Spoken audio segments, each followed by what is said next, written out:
Olá pessoal, tudo bem? Estamos em mais um episódio da nossa série Bíblia Todo Dia e no vídeo de hoje estudaremos os capítulos 37 a 39 do livro de Ezequiel.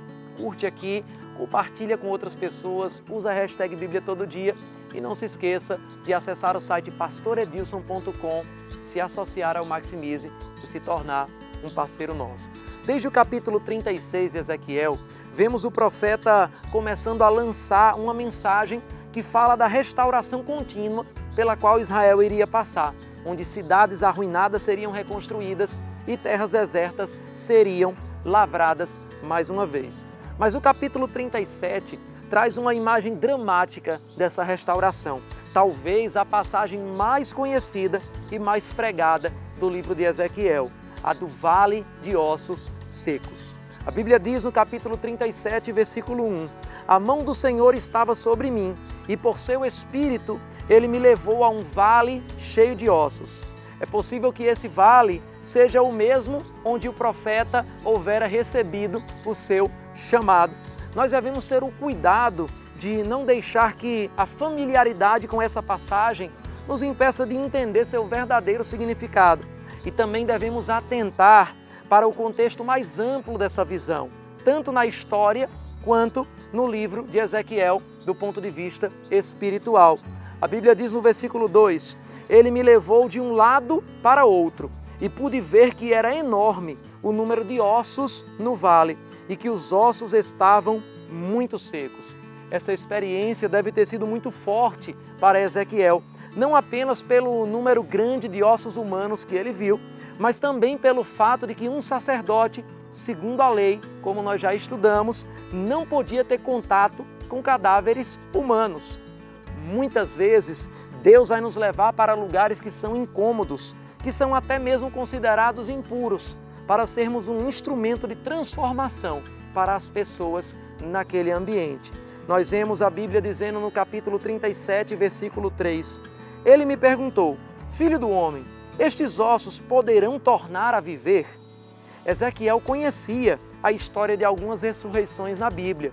A ressurreição do filho da viúva de Sarepta, a ressurreição do filho da Sunamita e também daquele homem que foi lançado na sepultura de Eliseu.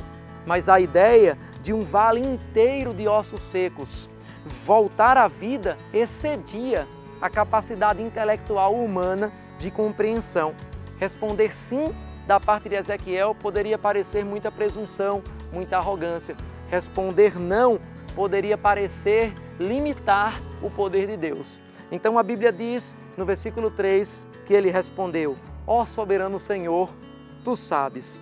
O Senhor então faz algo surpreendente. A Bíblia diz nos versículos 4 a 6, então ele me disse, profetize a estes ossos e diga-lhes, ossos secos, ouçam a palavra do Senhor. Assim diz o soberano, o Senhor, a esses ossos. Farei um espírito entrar em vocês, e vocês terão vida. Porei tendões em vocês, e farei aparecer carne sobre vocês, e os cobrirei com pele. Porei um espírito em vocês, e vocês terão vida. Então vocês saberão que eu sou o Senhor. Essa passagem é uma poderosa lição sobre a cooperação entre o divino e o humano. Deus ordena, o homem obedece, apesar de não entender exatamente aquilo que Deus está pedindo para ser feito ou como exatamente aquilo vai ser feito.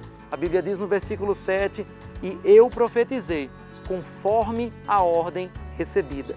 E então, quando nós obedecemos aos comandos de Deus, mesmo sem entender algumas coisas, passamos a ouvir os barulhos, o movimento dos céus, realizando o sobrenatural que está fora do alcance humano.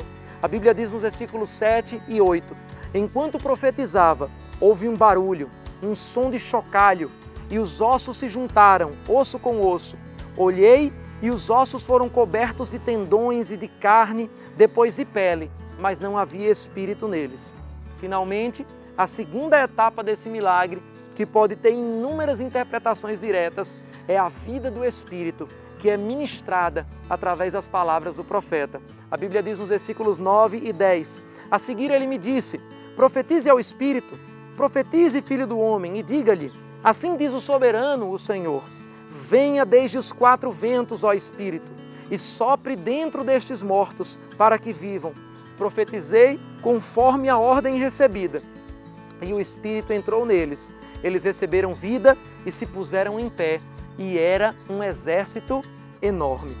Deus pode transformar qualquer cenário de morte num ambiente de vida, tornando aquilo que seria desolação, que seria impureza, em um forte exército ao seu favor.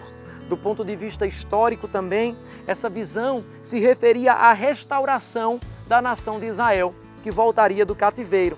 A Bíblia diz nos versículos 11 e 12 do capítulo 37, então ele me disse: filho do homem, estes ossos são toda a nação de Israel. Eles dizem: nossos ossos se secaram e a nossa esperança desvaneceu-se. Fomos exterminados.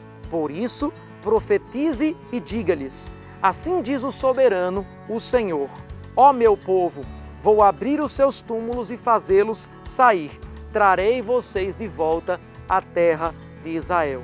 Em seguida, Deus mostra que não somente a morte, mas a divisão também pode ser revertida pelo poder do Espírito, ajuntando dois pedaços de madeira, como mais um ato profético de Ezequiel. O Senhor estava usando o profeta para mostrar que Israel e Judá seriam reunificadas após o cativeiro da Babilônia.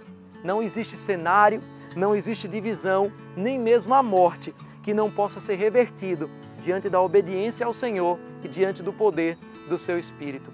Deixe as suas dúvidas, seus comentários e até o próximo vídeo, onde falaremos dos capítulos 40 a 42 do livro de Ezequiel.